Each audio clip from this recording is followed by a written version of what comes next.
going on, lifers? Javid here, and sitting in the forum right now. This is the old Lakers locker room, I heard. That's right. And we're here with Kobe Bryant at the launch of his new Nike sneaker. We just found out a lot about the sneaker. One of the lightest sneakers ever made. It's low top. Tell us a little bit about the sneaker, Kobe. Like, how did it, how did this new sneaker and you going low come about? Well, it's something that started a couple years ago. Mm-hmm. Every shoe has been a hot top. I played on hot tops pretty much my whole life. And so, I was just thinking about how can I have a shoe that helps me perform better, something that where my ankle can actually move the way that it's intended to move. And I felt like if I could do that, it would help me to be a better basketball player in terms of changing directions, and also it help the strength in your ankle. Because a lot of times you do playing with hot tops all the time, it's like your ankle's playing with the crutch. You don't actually strengthen anything.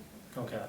So anyway, long story short, I'm watching a soccer match on TV because I'm a big soccer fan. Who's your team? You got a team? Barcelona. Okay. Barcelona. So I see how much torque they put on their ankles, but yet they're wearing low tops. The boots are actually cut below the ankle.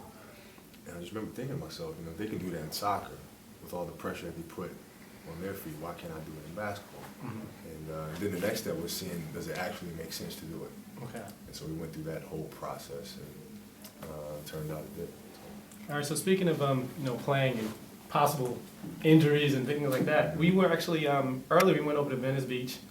We watched the guys play street ball. They said you've been out there once before. Oh, yeah. They said you hurt yourself out there. Like, how was that? I broke my wrist. How'd that happen? Well, I was playing. I first came out here. 17.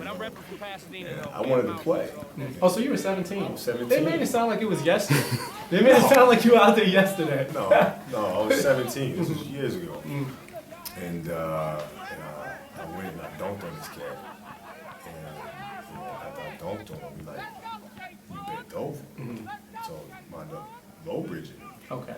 So I flipped over and I tried to catch myself. I caught myself, but popped my wrist, and my wrist is still out because of it. Wow. So yeah, that's what happened down in Venice. Do you ever still go by there and watch those guys play? Not really. I'm sure they'll be trying to drag you onto the court if you went down there, but.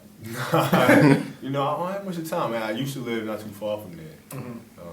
So I used to walk around there every once in a while. Now I can't really do that too much. Okay. So changing gears a little bit, Lil Wayne, he released a song called Kobe Bryant. I heard you're a big Lil Wayne fan. 2-4 on my shirt, he the greatest on the court, and I'm the greatest on the verse. Going for the fourth ring like it was his first. Gotta get the gleam, do it for. We've met several times. Actually, me and Kanye West, after we won the championship, we came to a Laker party that we had across the street from Staples Center at the Makita Theater, and they performed for us. And he's just a fantastic artist. What is it that you like about his style? His versatility is incredible. Okay. And I actually asked him, I said, man, how do you come up with this stuff off the top of your head? It just sounds so crazy to me to be able to do that. He was just saying how he goes with whatever comes to his mind. Something that triggers another thought, and he rolls with it, and then he just kind of. You have to be so quick-witted to do that. It's insane. Almost like quick, like you on the court, though. It's the same thing. It's like you're out there, and it's like somebody comes and.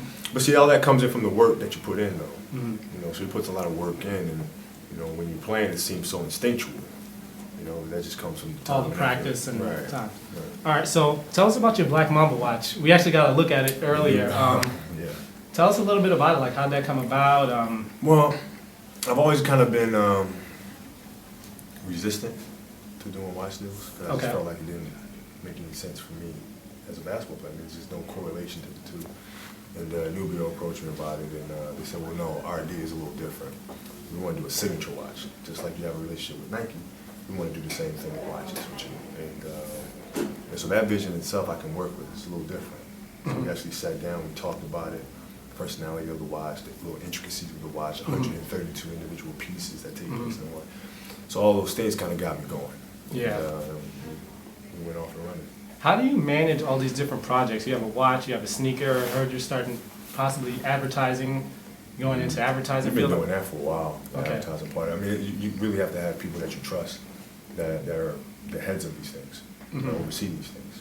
Okay. And you stay in constant dialogue with them, communication with them, but ultimately, you trust that what they do turns out to be the right thing. Okay. So last question for you. I know our lifers want to know this. You versus LeBron in a game to 5. Who's winning and what's the score? I'm winning. 5-zip? 1-on-1? Yeah. I'm winning.